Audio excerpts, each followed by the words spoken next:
অশান্ত ভবানীপুর। বিজেপি প্রার্থী শুভেন্দু অধিকারীর মনোনয়ন জমা দেওয়াকে কেন্দ্র করে উত্তেজনা। কেন্দ্রীয় স্বরাষ্ট্রমন্ত্রী অমিত শাহের উপস্থিতিতেই ধুন্ধুমার পরিস্থিতি মমতা বন্দ্যোপাধ্যায়ের পাড়ায়। শাহের কনভয় লক্ষ্য করে জুতো ছোড়া থেকে শুরু করে কালো পতাকা, বাদ গেল না কিছুই। বৃহস্পতিবার সকাল থেকেই চড়ছিল পারদ। ভবানীপুরের বিজেপি প্রার্থী শুভেন্দু অধিকারীর মনোনয়ন দাখিলকে ঘিরে সাজো সাজো রব গেরুয়া শিবিরে, সঙ্গী স্বয়ং অমিত শাহ।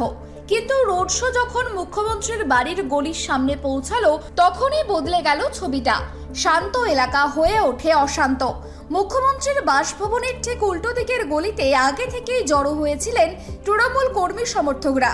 শাহের কনভয় দেখা মাত্রই শুরু হয় জয় বাংলা ও চোর চোর স্লোগান। পাল্টা গর্জে ওঠেন বিজেপি কর্মীরাও। দুই পক্ষের স্লোগান পাল্টা স্লোগানে তুমুল উত্তেজনা। পুলিশের ব্যারিকেড ভেঙে ধস্তাধস্তি শুরু হয় দুই পক্ষের মধ্যে।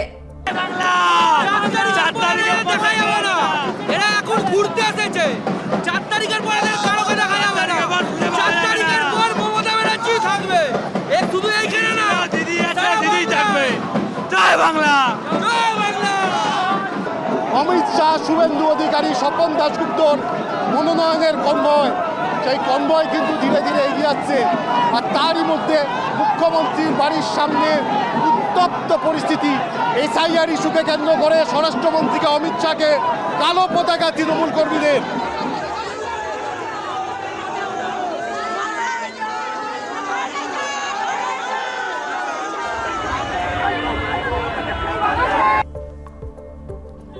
শাহের কনভয় লক্ষ্য করে উড়ে আসে জুতো, কালো পতাকা দেখিয়ে ঘিরে ধরা হয় কেন্দ্রীয় স্বরাষ্ট্রমন্ত্রীর গাড়ি। নিরাপত্তার খাতিরে তড়িঘড়ি বড় কনভয় ছেড়ে নেমে যান অমিত শাহ। এরপর একটি ছোট গাড়িতে চেপে এলাকা পার করেন তিনি। শাহের গাড়ি চলে যেতেই তৃণমূলের জমায়েতের দিকে তেড়ে যান বিজেপি কর্মীরা।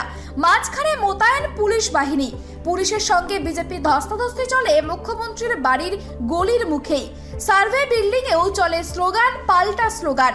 বিজেপি কর্মী সমর্থকদের অভিযোগ, সার্ভে বিল্ডিং এর 100 মিটারের মধ্যে 163 ধারা জারি থাকে।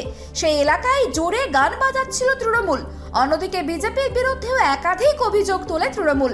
হাতাহাতিতেও জড়িয়ে পড়ে তৃণমূল বিজেপি দুই পক্ষই। এক বিজেপি কর্মী জখম হয়েছেন বলেও খবর। আজকের ভবানীপুরে বিজেপির কর্মীরা প্রমাণ করে দিল যে মহিলাদের কোনো রাজত্ব নেই। মহিলাদের ফ্ল্যাঙ্কিস দেখানো হচ্ছে, জুতো দেখানো হচ্ছে। এটা কোথাকার সমাজ? আজ আসেনি, আজ ভবানীপুরে এই হচ্ছে।